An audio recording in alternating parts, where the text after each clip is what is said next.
Hello YouTube, this is Alex, also known as the Geek Dad. Today I'm going to be showing you a video of my washer. I had a question concerning a new noise that I've been hearing during the rinse cycle. This is a Kenmore model 41162 4.3 cubic feet front load washer. I'll fast forward the video here shortly to show you when the noise appears. Unfortunately, the noise from the dryer will make it a little difficult to hear, and I do apologize. I might actually make another video without the dryer running. Also, I just recently installed a water hammer eraser to take care of the pipes rattling during the initial wash cycle.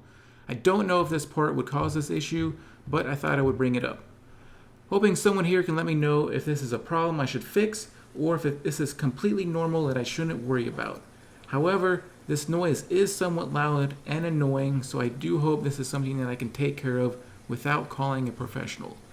Looking forward to hearing your opinion, and thank you for watching.